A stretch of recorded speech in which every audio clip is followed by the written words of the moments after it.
le WAMcast, toute l'actu SEO par WAM Référencement.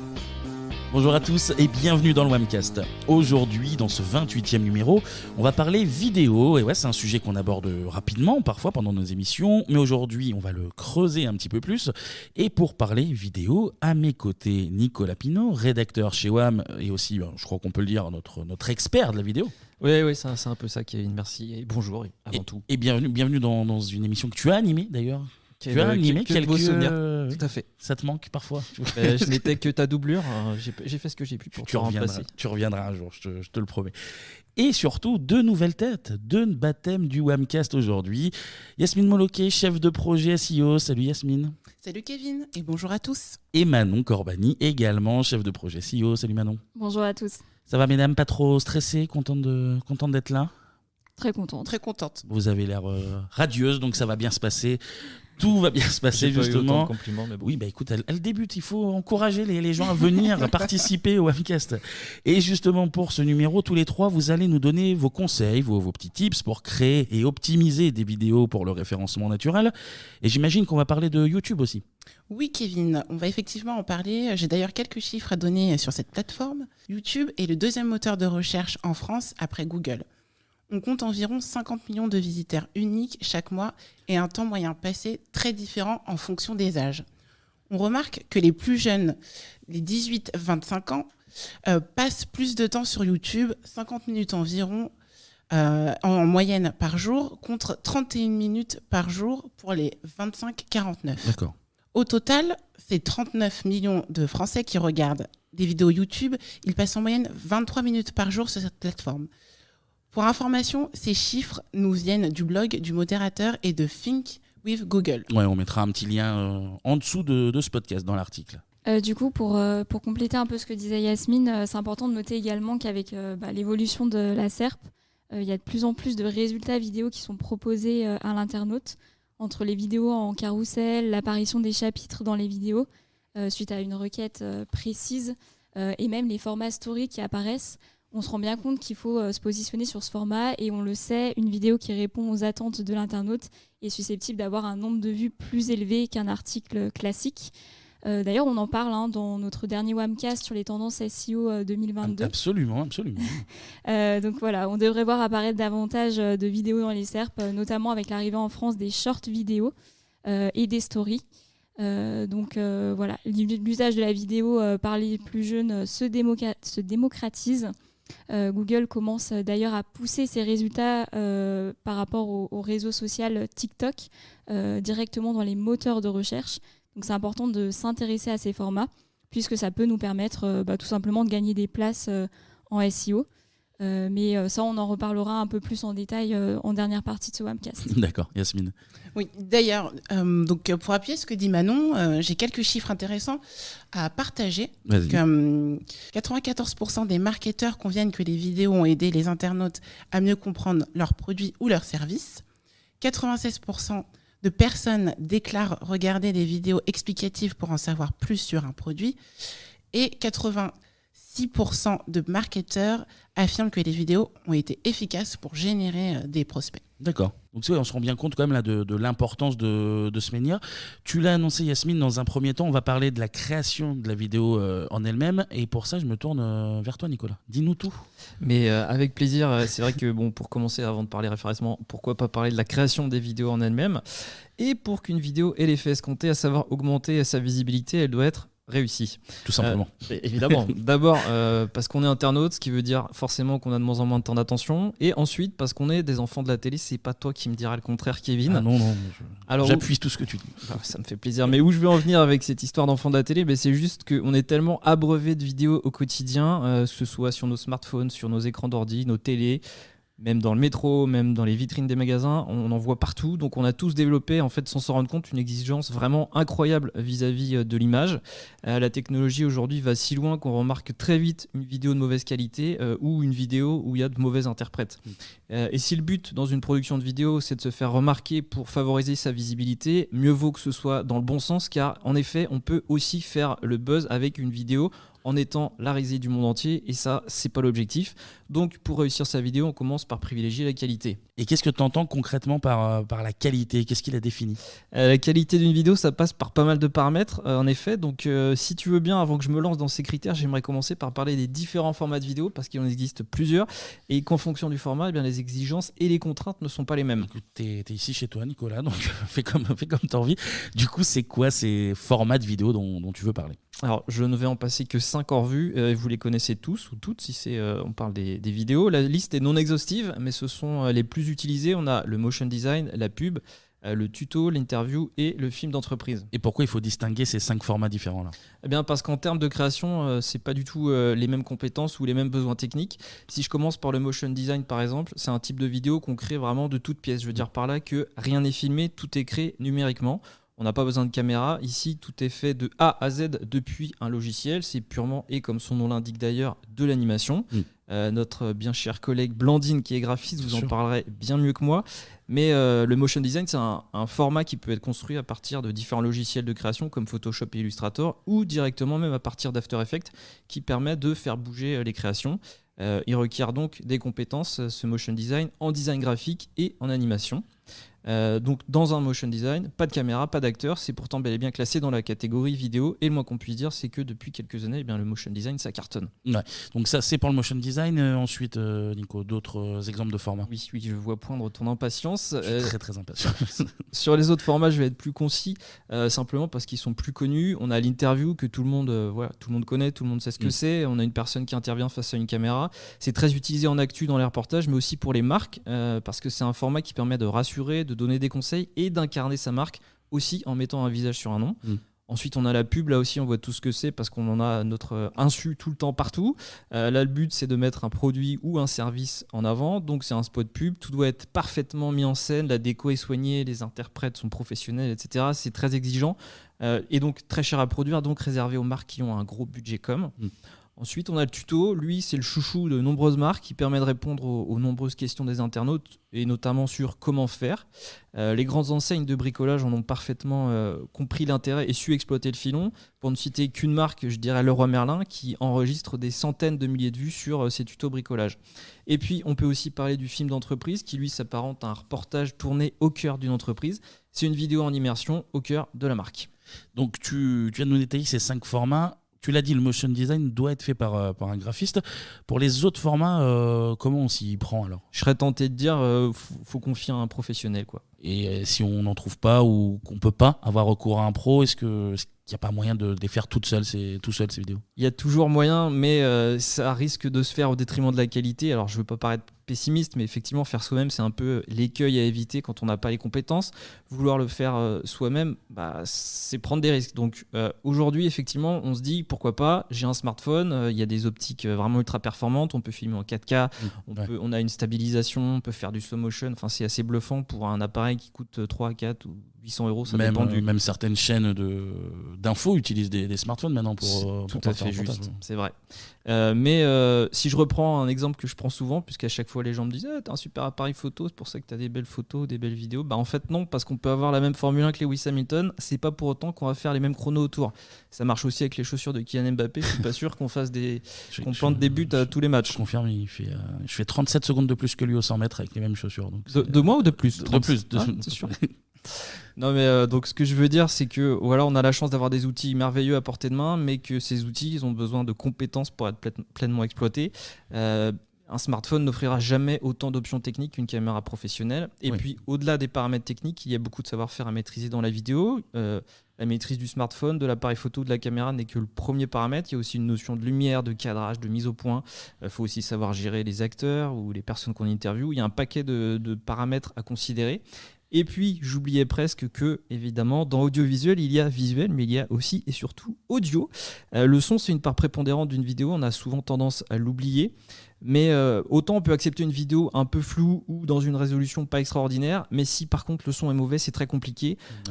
Quel micro, c'est pas à toi que je vais l'apprendre, Kevin, mais quel micro choisir selon l'environnement où on est, où est-ce qu'on les place? Ça peut paraître anecdotique, mais pourtant c'est hyper important. Vous pourrez parler avec un ingé son un jour, vous comprendrez mieux.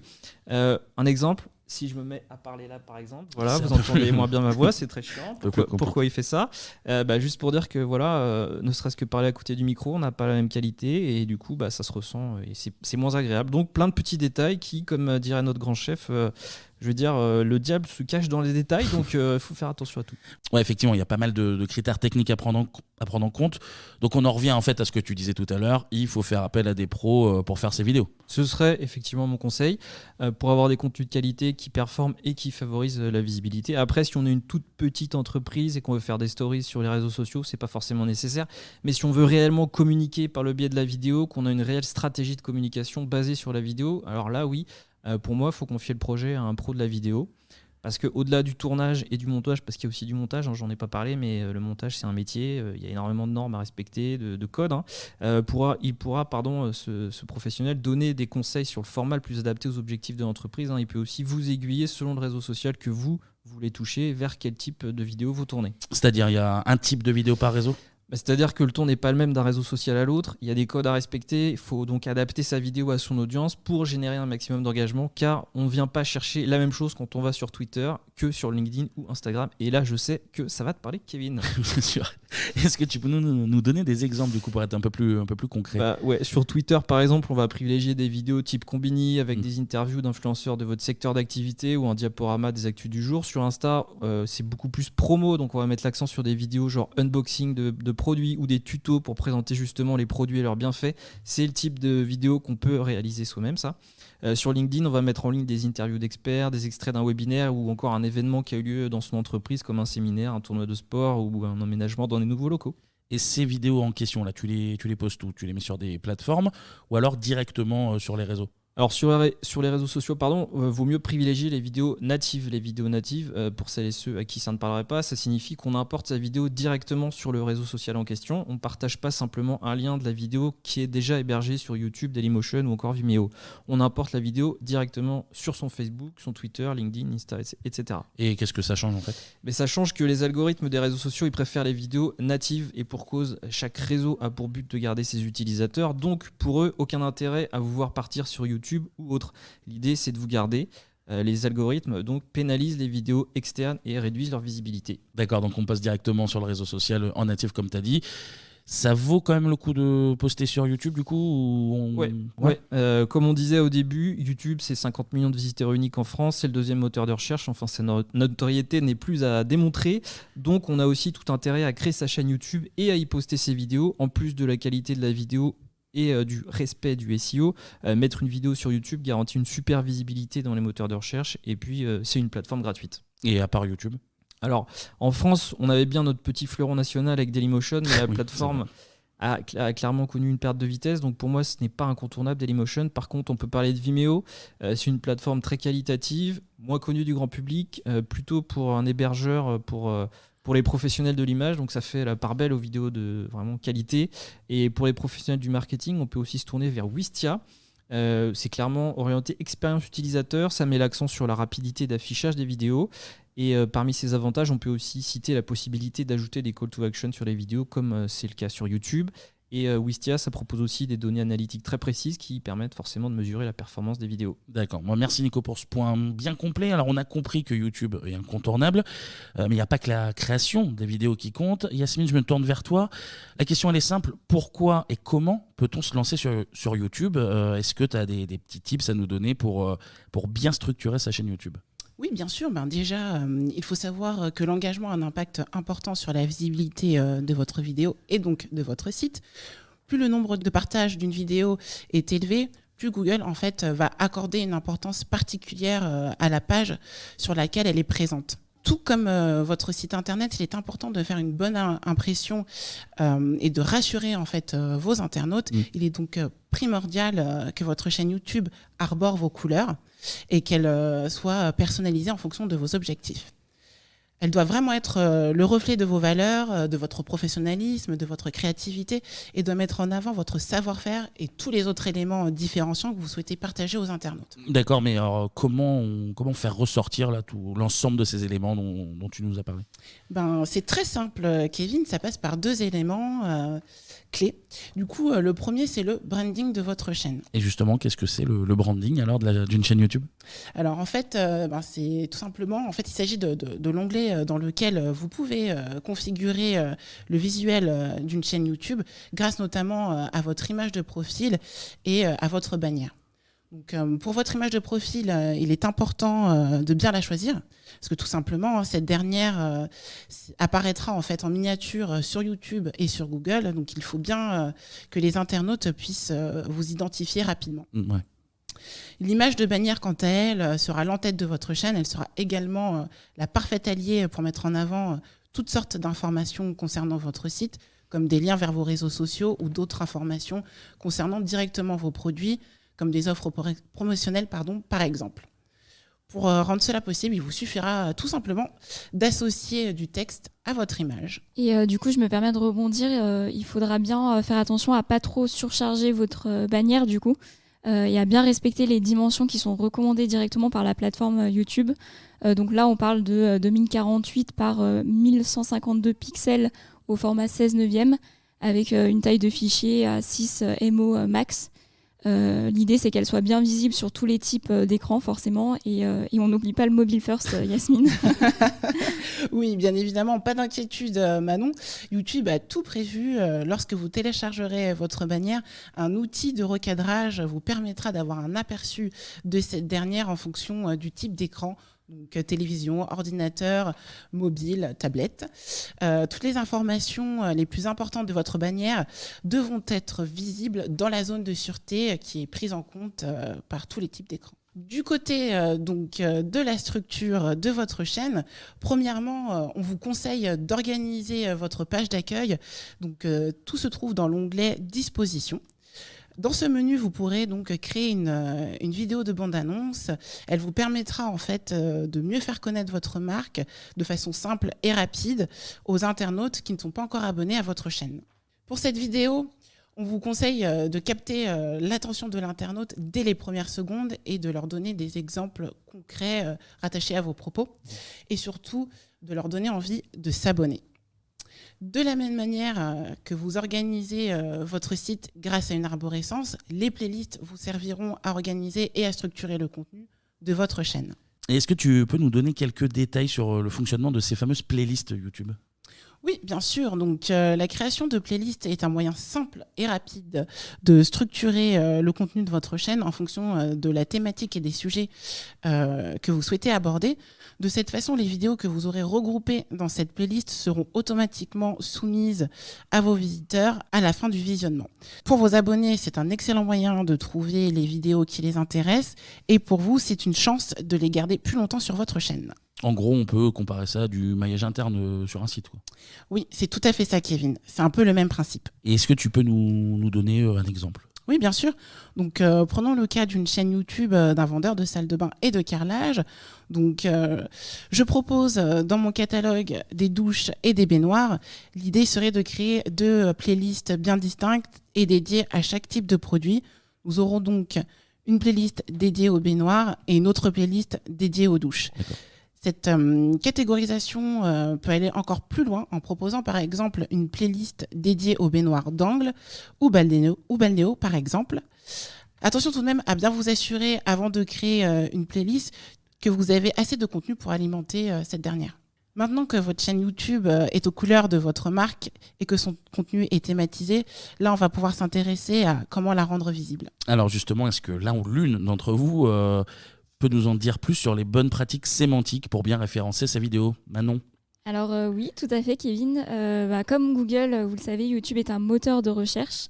Il y a donc plusieurs éléments clés à prendre en compte pour espérer voir votre vidéo en fait tout simplement se ressortir sur YouTube et sur Google sur une requête donnée. Donc sans grande surprise, comme pour le référencement d'une page, le référencement d'une vidéo, ça passe par l'optimisation de certaines métadonnées. Et c'est grâce à ces métadonnées-là que vous allez pouvoir transmettre à YouTube et à Google toutes les informations concernant la thématique de votre vidéo. Et quels sont alors ces fameux éléments clés? Alors donc parmi ces éléments, on peut retrouver le titre, la description et les sous-titres. Donc par exemple, comme pour le title en fait d'une page web, le titre de votre vidéo doit être clair, concis et bien retranscrire en fait ce que l'internaute est sur le point de visionner. Il doit contenir le ou les mots-clés sur lesquels vous souhaitez vous positionner. Il doit également être en capacité de susciter l'intérêt de l'internaute et générer son engagement. Donc on vous encourage à être créatif dans le choix de votre titre et n'hésitez pas à utiliser les titres tels que comment monter une cuvette de toilette, parce que oui, c'est ce que j'ai cherché dernièrement, ou même les titres numérotés, 5 bonnes raisons d'écouter le Whamcast par exemple. Bien. Est-ce que tu sais monter une cuvette de toilette, Perdant, du coup? Oui, j'y suis arrivée avec grande difficulté, mais finalement, les tutos YouTube, ça sert. Merci, les tutos YouTube. Donc voilà, contrairement à la métadescription, il faut bien savoir que cette description, elle sera prise en compte sur YouTube pour le référencement de votre vidéo.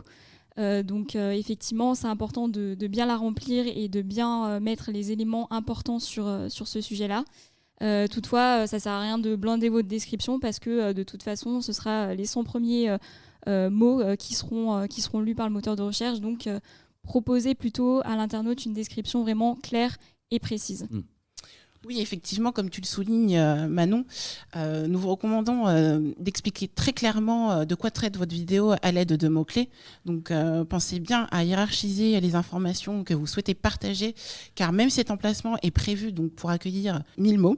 Seuls les 100 premiers mots seront visibles par l'internaute avant de cliquer sur le bouton plus. Placez donc toutes les phrases les plus importantes au début de votre description. Utilisez également aussi des hashtags. Ils créent des liens cliquables qui permettent d'accéder à des pages de résultats proposant d'autres vidéos utilisant ce hashtag. Attention toutefois à ne pas trop abuser au risque de voir votre vidéo ignorée par YouTube. Donc, pas plus de 10 hashtags par vidéo. C'est l'endroit parfait pour y insérer des informations complémentaires, mais également pour y travailler le maillage vers votre site. Effectivement, n'hésitez pas à ajouter des liens vers votre site, vers d'autres vidéos connexes ou tout simplement vers vos réseaux sociaux. On y pense peu, mais l'utilisation de sous-titres peut également être une bonne façon pour optimiser son référencement et par la même occasion augmenter votre portée. Il faut savoir que les sous-titres sont lisibles et pris en compte par YouTube dans le référencement d'une vidéo car ils indiquent que la vidéo peut être compréhensible par plus de monde. D'accord. Maintenant, je reviens vers toi. Est-ce que tu peux nous donner des petits tips côté technique ? Oui, tout à fait, Kevin. Du coup, pour ce qui est des bonnes pratiques techniques, la première des choses à faire, c'est d'améliorer en fait tout simplement le temps de chargement de votre site et notamment la page sur laquelle vous allez ajouter cette vidéo. Donc avant même d'ajouter un lecteur vidéo sur votre page, pensez bien à analyser le poids de votre vidéo pour que ça n'impacte pas négativement votre page et donc son référencement naturel. Là encore, ça dépend du logiciel de montage utilisé, mais pour gérer ces paramètres, ça se passe généralement lors de la phase d'export. Si vous voulez quelque chose de léger, on évite du coup l'export en 4K. Du Full HD suffit largement, voire même du HD. Et comment tu t'y prends pour analyser le temps de chargement ? Alors, j'avais pas prévu de dévoiler tous mes secrets dans ce Whamcast, mais écoute... Si t'es là, il faut jouer le jeu maintenant. Désolé. Je joue le jeu. Du coup, pour ça, on peut tester la page sur l'outil Google Page Speed. Et si votre page met plus d'une seconde à charger ou détient un score sur l'outil de moins de 50 sur 100, là, vous avez un problème du coup. Donc, le mieux dans ces cas-là, c'est tout simplement d'appliquer toutes les optimisations qui sont fournies par cet outil. Et une fois que vous avez réalisé ce travail, vous pouvez ajouter votre vidéo sur votre page sans risquer de pénaliser votre site. Est-ce que le lecteur vidéo va avoir une importance pour le référencement ? Eh bien oui, tu anticipes, Kevin, parce que c'est l'objet de la seconde étape. Presque j'ai le texte sous les yeux. C'est incroyable. On ne dit rien pour les auditeurs. Donc effectivement, choisir un lecteur vidéo le plus léger possible, c'est vraiment ce qu'on recommande. Typiquement, le lecteur vidéo YouTube est très bien. Il a déjà fait ses preuves et surtout, il va permettre aussi d'alimenter, comme l'a expliqué juste avant Yasmine, une chaîne YouTube qui va se positionner plus simplement sur des requêtes marques. Et pour gagner du temps, on vous recommande en fait d'utiliser ce lecteur parce que c'est plus simple au quotidien. Mais toutefois, si celui-ci vous convient pas, en fait, vous pouvez choisir un lecteur qui puisse générer des balises HTML, vidéo, embed ou object pour aider Google à identifier l'objet comme une vidéo. D'accord. On en a un petit peu parlé tout à l'heure, c'est la miniature de la vidéo. Est-ce que ça a une importance pour le SEO ? Alors, pour le SEO directement, non. Mais par contre, c'est vrai que c'est grâce à elle que les internautes vont décider de cliquer ou non sur votre vidéo. Et comme on l'a vu avant avec Yasmine, l'engagement, c'est très important. Nicolas en a parlé aussi. Donc, indirectement, oui, ça a quand même son importance. Donc là, juste des petits conseils au niveau du format. On privilégie du coup le format JPEG ou PNG, taille standard, enfin format standard des images tout simplement. Et en taille autorisée, on va aller sur du 160 par 90 pixels à 1920 par 1080 pixels. Donc on a quand même une... C'est large, oui. Ouais, c'est assez large quand même. Voilà. Donc on a de quoi faire. Et attention également au poids de l'image, j'y reviens parce que il faut au minimum une image de 3 MO. Et après, le dernier conseil que je peux vous donner, c'est effectivement de faire en sorte que vos vidéos apparaissent en feature snippet dans les SERP. Et pour ça, il ne faut pas avoir peur d'encoder des données structurées. Est-ce que tu peux nous rappeler rapidement ce que c'est les données structurées ? Oui, tout à fait. Alors, les données structurées, ça peut faire peur, mais déjà, il faut savoir qu'en fait, Google met tout en œuvre pour comprendre le contenu d'une page. Et en fait, dans cette optique, vous pouvez fournir des informations claires sur la signification d'une page en y ajoutant des données structurées. Pour faire un peu plus simple, c'est un schéma qu'on va encoder directement dans le code de votre site, en fait, tout simplement. Je vais vous donner un exemple, du coup. Si par exemple, je veux dire à Google que sur cette page, j'ai une vidéo et que je veux qu'elle soit visible quand le lien de cette page apparaît, grâce à un extrait de code, je vais pouvoir faire en sorte qu'elle s'affiche directement dans la SERP. Donc nous, ce qu'on recommande à nos clients principalement, c'est d'utiliser le schéma vidéo object qu'on va retrouver sur le site schema.org. Et du coup, vous pourrez ensuite valider ce schéma grâce à l'outil validator.schema.org pour voir si effectivement votre code contient des erreurs et les corriger en fait si besoin. D'accord. Et j'imagine qu'après tout ça, il faut suivre les performances de la vidéo. Est-ce qu'il y a des indicateurs précis qu'on peut utiliser pour ça justement ? Oui, bien sûr, Kevin. Il y a déjà pas mal d'indicateurs qu'on peut retrouver directement sur YouTube, comme le taux de clic, le nombre de vues, le temps de visionnage ou encore le nombre de likes. Et côté performance purement SEO, on va pouvoir regarder sur Analytics d'où proviennent les visites de cette page et aussi sur SEMrush pour voir tout simplement comment elle se positionne et sur quelle requête elle apparaît et surtout si elle apparaît en feature snippet. D'accord. Alors, on a déjà pas mal d'infos sur les optimisations techniques et sémantiques, mais j'ai une question qui rejoint directement le précédent numéro du Whamcast. Tu l'as abordé tout à l'heure, Manon, en plus. Tout à fait. Est-ce que on peut parler de vos prédictions sur les tendances 2022 autour de la vidéo ? Oui, donc il y a plusieurs tendances qu'on va pouvoir ressortir pour cette année, à commencer par le multiformat. Donc pour répondre au format vidéo des différentes plateformes, donc on les a cités, Instagram, Facebook, TikTok, YouTube, Twitter, etc., où on passe beaucoup de temps, notamment toi, Kevin, si j'ai bien compris. Vous n'avez aucune preuve. Donc effectivement, il faut être capable en fait d'effectuer des montages vidéo en portrait comme en paysage. Et pour s'adapter à ces différents formats, il vaut mieux filmer large que plutôt faire des plans serrés. Parce que justement, c'est vrai que le format vertical gagne aussi beaucoup de terrain, surtout quand on sait que TikTok est devenu le premier réseau social chez les 15-34 ans. Et on voit que Google commence à pousser ses résultats aussi dans les SERP. Alors, tu parles de TikTok, c'est des vidéos assez courtes. Est-ce qu'il y a une histoire de durée de vidéo à respecter, justement ? Ouais, de toute façon, on est obligé de s'adapter au réseau social. Donc, certains ne permettent que 30 secondes, d'autres 45. Il y a ces normes et contraintes à respecter. Ensuite, si je puis dire, l'idée, c'est d'adapter le format à ce que vous avez à dire. Mais sur Facebook et LinkedIn, on conseille quand même de ne pas dépasser 1 minute. Plutôt 30 secondes sur Instagram et 45 sur Twitter. Finalement, on peut dire que la vidéo doit être adaptée au support sur lequel elle est regardée. Et il faut prendre en compte l'engouement autour des réseaux sociaux pour avoir une chance d'apparaître aussi sur les moteurs de recherche. Ouais, clairement, ça a son importance. On voit également apparaître sur les moteurs de recherche les formats verticaux qui apparaissent en fait sur Google comme des stories qu'on voit sur Instagram, Snapchat ou même Facebook en fait. D'accord. Est-ce qu'il y a une autre tendance que vous voyez venir pour cette année 2022 ? Oui, bien sûr, il y en a une. C'est l'interactivité réelle ou suggérée. Donc là, ici, l'objectif est de retenir l'attention de l'audience. Les nombreux formats story proposent de l'interactivité, comme le vote, le scroll, par exemple. On peut également prendre l'exemple des influenceurs qui demandent de voter en commentaire sur leurs différentes tenues vestimentaires, par exemple. Ouais, et même du côté de Netflix, on peut citer le service de streaming qui propose maintenant des séries interactives où on peut faire des choix pour les personnages et les faire évoluer au fur et à mesure de l'histoire. Oui, il y avait un épisode de Black Mirror notamment qui avait très bien fonctionné il y a très peu de temps là-dessus. On est vraiment là dans la personnalisation, dans la participation.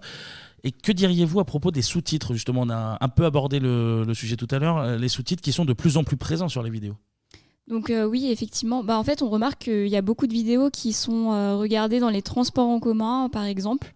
Et c'est vrai qu'on aime bien pouvoir regarder une vidéo sans avoir forcément à activer en fait, le son. À mettre le son, oui. Donc les sous-titres permettent ça.